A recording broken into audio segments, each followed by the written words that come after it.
Madam President, I rise in support of Senate Bill 1260.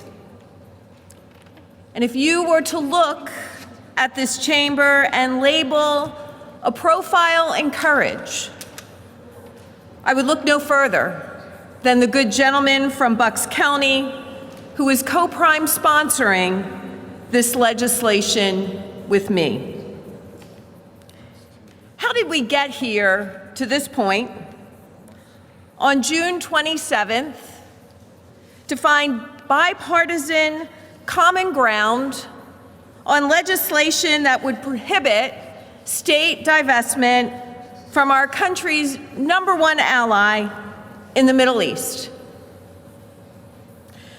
264 days ago, there were a group of innocent Israelis, many of them young. They were enjoying the Nova Music Festival when a group of Hamas terrorists breached the Gaza border and opened fire on concert-goers and innocent Israeli civilians.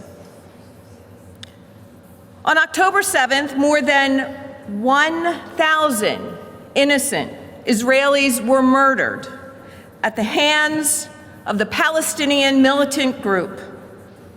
Dozens upon dozens were taken hostage. A newborn baby, only 14 days old, a 94-year-old woman murdered at the hands of Hamas. As our nation's #1 ally in the Middle East, the United States of America has always stood with Israel. President Harry Truman was the first world leader to recognize Israel as an independent state more than 76 years ago. Since then, we have been Israel's largest global trading partner. And when Israel needed its #1 ally most, we were there. Our treasurer doubled down her support of Israel and purchased $20 million in Israeli bonds. We currently hold more than $55 million in Israeli-based investments through our state treasury. Subsequently, following Israel's response to the attacks of October 7th, protests have taken hold across the state and nationwide, supporting the outright destruction of Israel. I don't think anyone in this chamber opposes freedom of religious expression. In fact, this chamber was unified when we said that the First Amendment right does not end when an educator enters a classroom and wishes to wear a religious emblem of his or her faith.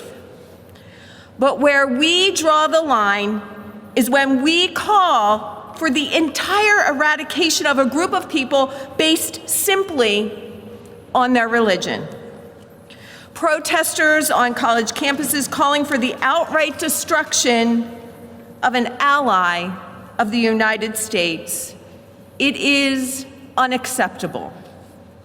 Jewish students who attend those very colleges, they had to resort to hiding in their dorm rooms and their apartments because of death threats levied against them by fellow students, even some professors, simply for their faith.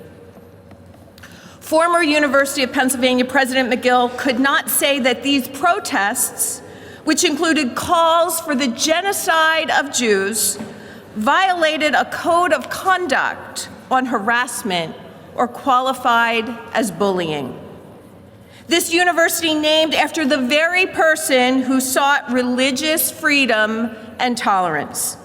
And let me be clear, anti-Semitism in any form must never be tolerated.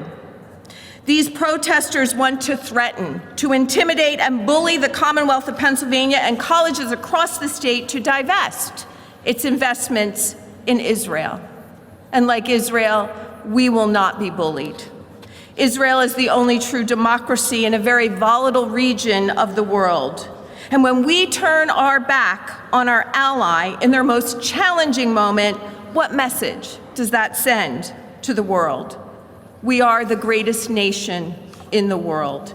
And today is our moment as a Commonwealth to show that we will always stand for our allies, and we will not be bullied or threatened in the face of adversity. Most importantly, we will continue to stand for religious toleration as a Commonwealth, the way our founder, William Penn, intended, and stand against anti-Semitism. I want to thank the good gentleman from Bucks County for working with me on this bill. We don't agree on every issue, but he has always had my respect for his thoughtful and pragmatic approach to solving issues that are important to his district and our Commonwealth.